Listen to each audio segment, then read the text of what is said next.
sports conference, which is Yep. Saturday coming. Yes. Last year was canceled because you were new to the office kind of thing and you wanted to get your feet wet. Well, actually, it was canceled because we wanted to do something different. Okay. There's always been talk from the national sports governing bodies of how the process is somewhat inconsistent with what government's doing with funding and sort of thing. From government perspective, there's a lot of inconsistency and not a lot of continuity in the national sports governing body. So, I mean, clearly it's a system that doesn't quite work well, and we're doing the same things that we've done for a couple decades, really. So we've got a process that don't work, and we keep talking about doing something different. Why have a conference that supports the status quo? So from my perspective, that becomes a waste of resource. So there's always been talk about a national sports policy. So I challenge the department to let's get this going, and that's what they've done. They've done a lot of work on that. There's been a lot of collaboration in the community. There was a mini conference a couple of months ago where we're looking at the framework and just kind of bullet point structures and whiteboarding it out. And then this is a combination of what that's going to look like, because ultimately we want to have a consistent national plan of what are we trying to do in sports. Youth development, which will be a significant part of that. I mean, and all the intrinsic benefits that brings. So it wasn't canceled because I needed to get my feet wet. I'm a sports person. I've been in sports for years. I've represented the country. I've raced in the States and stuff for years. So I get it. And, we really want to try to do something better, more complete, that as a country we can really start to focus on developing our youth, expanding what we do in sports. We've got so much talent here. And we've got to make sure that we're all moving in the right direction. Now, in the mini conference that you had Yes. at the National Sports Center, how much of that will go into the policy, and how much of government say will actually be the platform itself? We're all in this together, right? It's not just government dictating what's going to happen, and it's not just the national sports governing bodies or whoever's running it today deciding where we're going. It's a group effort. That's why this was actually published for the average citizen if they wanted to provide input into this. So all of this information is being used, and that is the framework, if you will, of what's being put in a policy. So it is a collaborative effort. On a separate matter, have you met with all the national sports governing bodies, like individually, to find out what their concerns are? Off and on, I've met with most, if not all. I mean, there's many different, there's all types of national bodies out there, and some that I didn't even realize that we had, quite frankly. But I've tried my best to meet with as much people as I can. People want to come and talk to the minister. I'm open. I'm always out around at different sports venues because I want to understand what's going on. And the common thread, which I believe, which seems to be a galvanizing point, is youth development. If we have structured, determined approaches of what we're going to do with our youth, look at all the intrinsic benefits, even if we don't have people reaching the elite athlete status, and statistically only a few people reach there, we have a more disciplined, structured child. You have a more disciplined, structured approach to sports.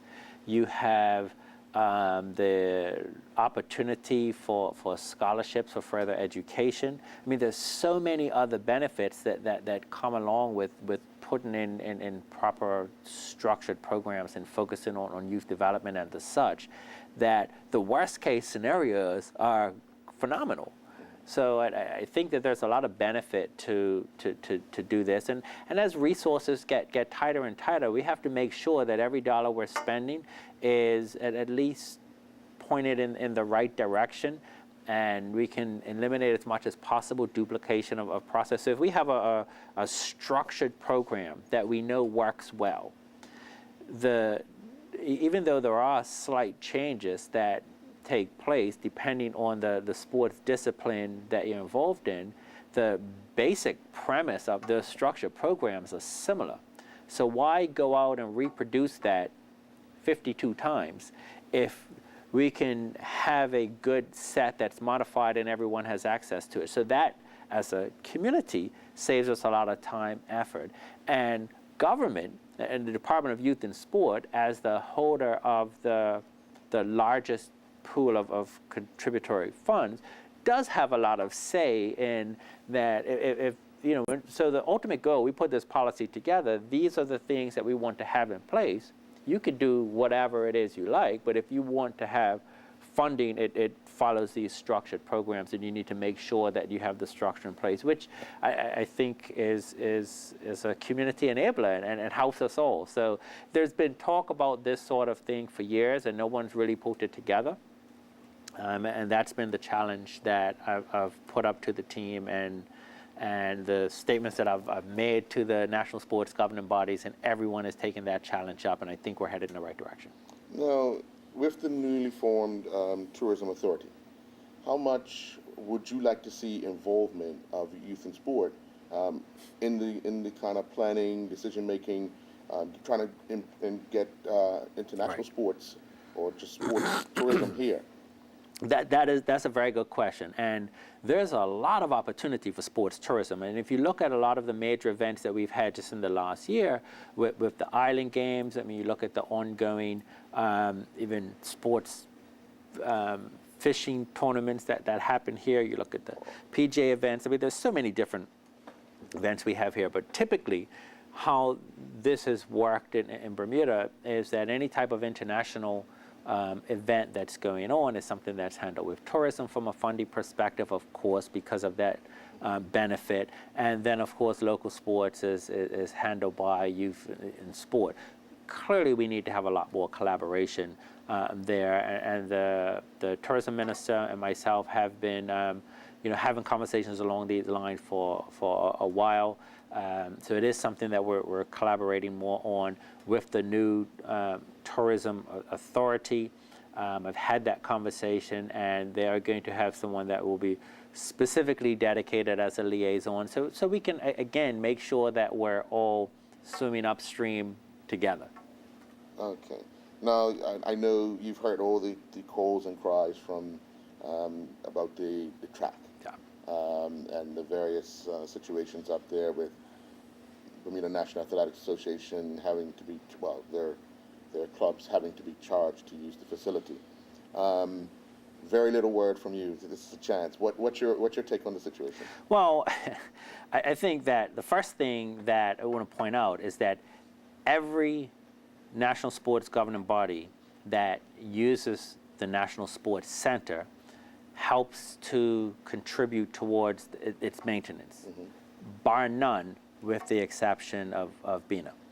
And that is something that, of course, with more use of the track and just the expense, it's imperative, first and foremost, that we actually keep the quality that we have up there. If you have to replace this track, it's going to cost close to $750,000. The National Sports Center doesn't have that funding, and so first and foremost, I think it's important to point out that we support our athletes, and there's always been programs in place that elite athletes or athletes training for international events and the such do have free access, bar none, period. Leading up to that, yeah. So it's a couple of weeks before the event and such. And do we have to look at that for track, because for some parts there's not alternative venues. So there are still things that we need to look at. We'll point out, though, that the North Field, is open to the general public. It is free. It is something that we encourage everyone to use. And part of this is that you see the track being used with regular shoes. You see the track being used with baby carriages and the such put around it. And these are things that we need to make sure you have a proper maintenance program to keep it. I'll point out, I was down in Bahamas, Crifter Games last year. Beautiful brand new stadium. Their old stadium, which is a stone's throw away, as a matter of fact, it borders the property, you were there, and if you remember the history of that, this was a facility that likewise, they didn't have proper maintenance programs in place. They didn't take care of it because, okay, we're going to leave it for everyone, and in very short order, it became unusable for anyone. So certainly, we can't allow that to happen. Now, the good thing from all of this is there have been a couple of corporate sponsors that have indicated that they would be willing to sponsor a lane. So we are working along those lines. But at the same time, we have to, as a country, maintain we have a beautiful facility across the board. And we need to be able to maintain it. And it is it's as I said, the replacement cost is extraordinary. It's very important to have a proper maintenance program in place, and the people who use the product do need to help to contribute towards the maintenance of it. And it'll sort itself out. I think there is still some more work that needs to be done, and there's some more work that is being done. But the biggest priority, and I want to point out that I fully support our athletes. I mean, we want to make sure that our athletes have an opportunity to perform at their best possible level and to represent Bermuda. So we're all on that, and we all want the same thing. No, you said indicated, and also it's been indicated by Bernie and Sean Tucker, that people use regular track shoes or they push baby carriages. But there's nothing in there that stops anyone from paying to doing the same thing.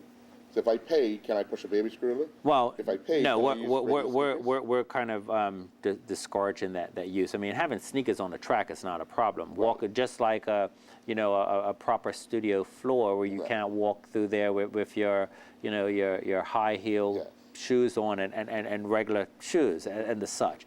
So we have to change the mindset around. So I think that in the first case, putting that in place would steer, and I don't know if that's the right word to use, but it would steer those folks that just want to use the National Sports Center as a facility for general exercise. Take that down to the North Field. It's free. That's what's for the public. Just as the proper football pitch is used for football, the proper hockey pitch is used for hockey. The proper track, you want to use that for track, sports.